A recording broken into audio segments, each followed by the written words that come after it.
Hey folks, how's it going? I wanted to come to you with a project that I've been working on today. Now, I'm getting ready for hunting season, and one of the things I've been doing is I've been trying to put out some feed to attract deer to the area where I'm hunting in.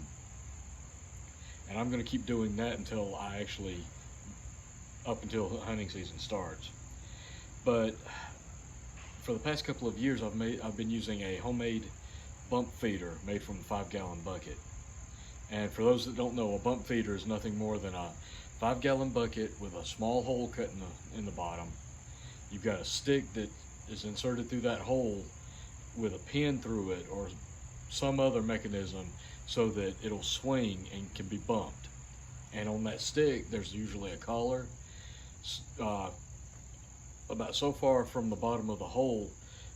The size of the hole and how close to the hole the collar is and how big the collar is can determine how much corn is dumped out anytime a deer bumps that stick. Well, the bump feeder I've been using, it's worked for a couple of years, but this past, it's dumped more corn out than I would like, but it's worked fine.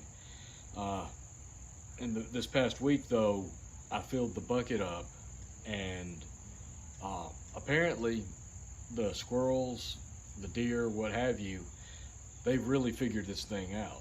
So I filled it up on a Sunday. By Tuesday it was empty.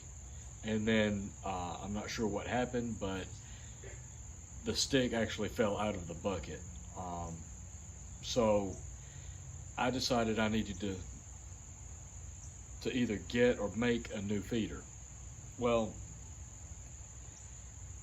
in thinking about that, I happened to remember that a year ago I did a video on some stuff I picked up at Walmart on a clearance aisle, and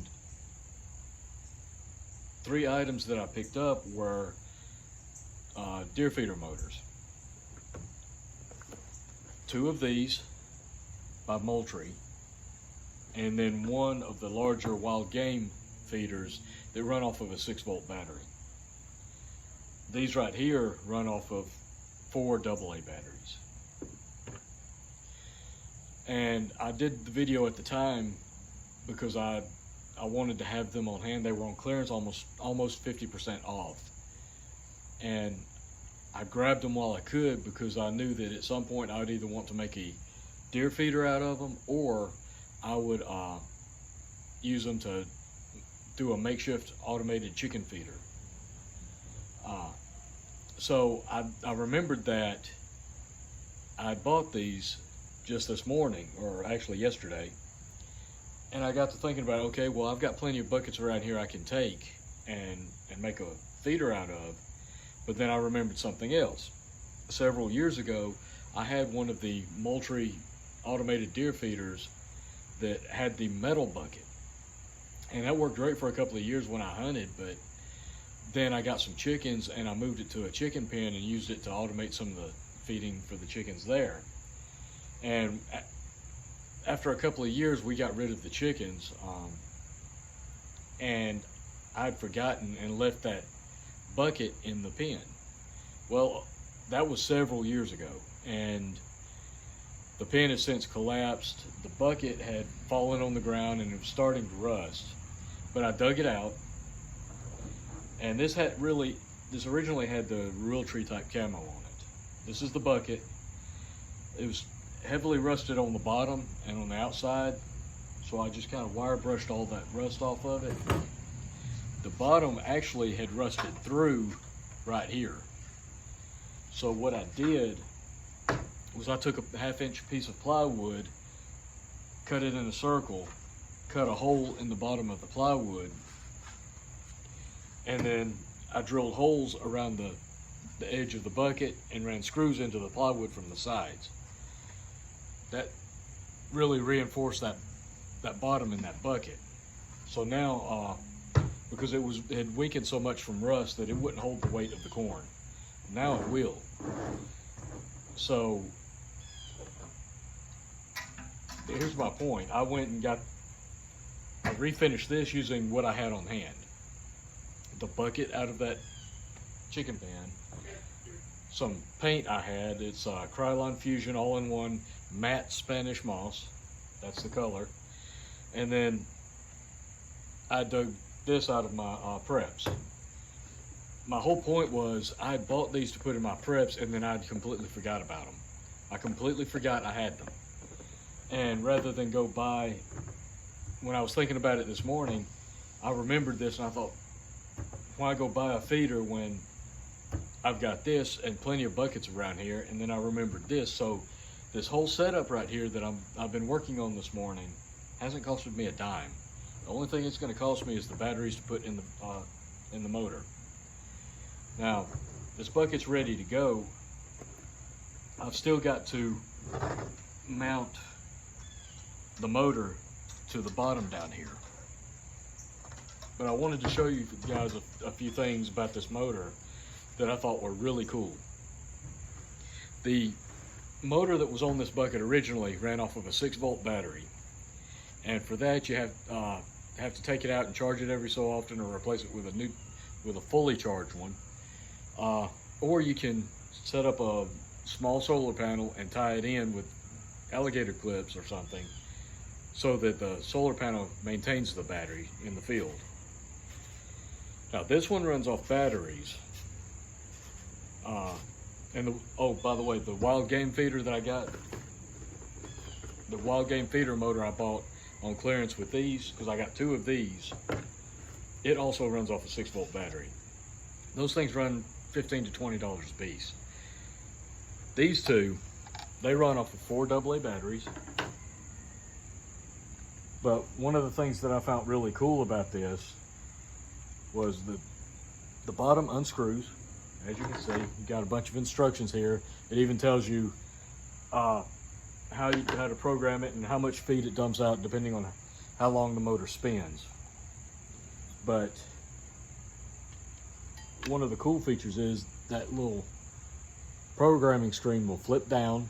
You can program it, flip it back up, screw the cap back on, and you're good to go.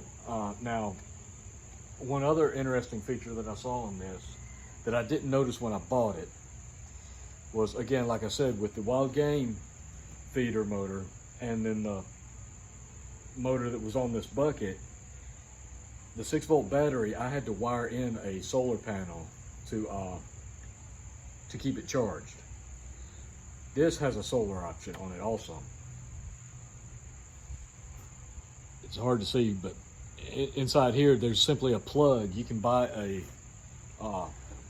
small solar panel that has the plug and just plug it in. So you have 2 different power options for this feeder. But I just wanted to show you guys that, and show you that I set out this week. I was thinking about having to buy a new feeder because I completely forgot I had these motors.